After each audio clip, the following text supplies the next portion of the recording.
मसाला king कहे जाने MTH group के मालिक महाशय धर्मपाल गुलाटी का निधन हो गया है। 98 वर्षीय महाशय धर्मपाल बीमारी के चलते पिछले कई दिनों से दिल्ली के माता चनन हॉस्पिटल में एडमिट थे।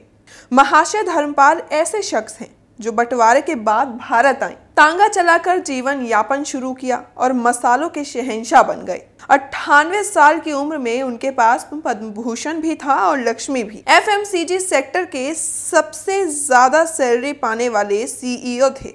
एमटीएच ग्रुप के धर्मपाल गुलाटी को पद्म भूषण से नवाजे जाने की घोषणा हुई तो बधाइयों के लिए उनके फोन की घंटी बार बार बजने लगी।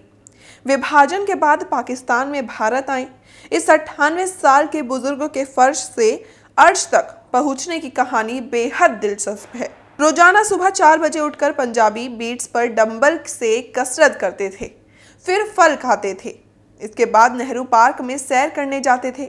दिन पराठों के साथ गुजरता था। शाम होते ही दोबारा सैर पर निकलते थे और फिर रात में मलाई और रबड़ी का दौर शुरू होता था।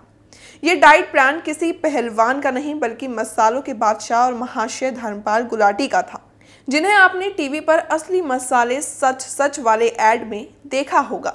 98 साल के महाशय फिर भी कहते थे, अभी तो मैं जवान हूँ।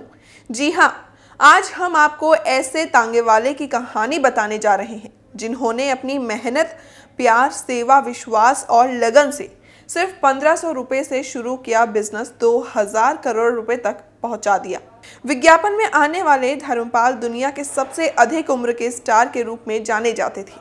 अवार्ड के बाद से सैकड़ों लोगों के गुलदस्ते और कॉल्स आने के बाद उनका कहना था, मेरी तो बल्ले बल्ले हो गई है। ऑफिस में मिलने वालों की लाइनें लगी हुई थी। इसे देखकर उन्होंने कहा था, मैं कोई और नशा नहीं करता, मुझे प्यार का नशा है। मुझे ये सब पसंद है। जब बच्चे और युवा मुझसे मिलते हैं और मेरे साथ सेल्फी लेते हैं। अवार्ड के बारे में उनका मानना था कि ये आप लोगों का प्यार है, मेरा कुछ भी नहीं। धर्मपाल के चेहरे पर सदा एक अलग ही रौनक रही। इसका नुस्खा बताते थे, हमेशा हंसते रहना। कहते थे, मैं कभी भी तनाव में नहीं रहता। बड़ी से बड़ी परेशानी झेली लेकिन माथे पर शिकन नहीं आने दी। ये ही अपने लोगों को सिखाता हूँ। इसलिए पार्क में लाफ्टर क्लास लगती है, वहीं बोर्ड मीटिंग्स में भी अपने कर्मचारियों को हंसाता रहता हूँ।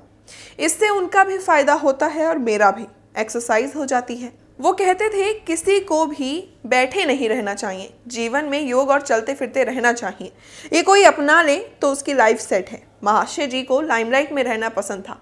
पश्चिमी दिल्ली के कीर्ति इंडस्ट्रियल एरिया में उनके एमडीएच हाउस की दीवार का एक एक इंच उनके मुस्कान भरे चेहरे से पटा पड़ा है।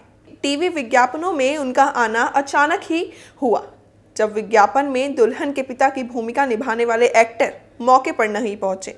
गुलाटी याद करते हैं, जब डायरेक्टर ने कहा कि मैं ही पिता की भूमिका निभा दूं, तो मुझे लगा कि इससे कुछ पैसे बच जाएंगे, तो मैंने हामी भर दी।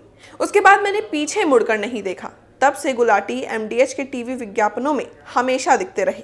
पाकिस्तान के सियालकोट में 27 मार्च को जन्म हुआ। स्कूल गए लेकिन मन नहीं लगता था। जैसे तैसे 5वीं तक पढ़ा। फिर पिताजी ने अपनी मसालों की दुकान में काम के लिए लगा दिया। 1942 में शादी हो गई। पार्टीशन के दौरान सियालकोट छोड़ना पड़ा। अमृतसर पहुंच गए। यहाँ मन नहीं लगा। बड़े भाई और रिश्तेदार के साथ दिल्ली आ गए। काम धंधा ना मिला तो तांगा चलाने लगे। उससे भी मन ऊब गया। मन मसालों के पुराने कारोबार के लिए प्रेरित करता था। फिर अजमल खान रोड पर खोखा बनाकर दाल तेल मसालों की दुकान शुरू कर दी। तजुर्बा था, इसलिए काम चल निकला।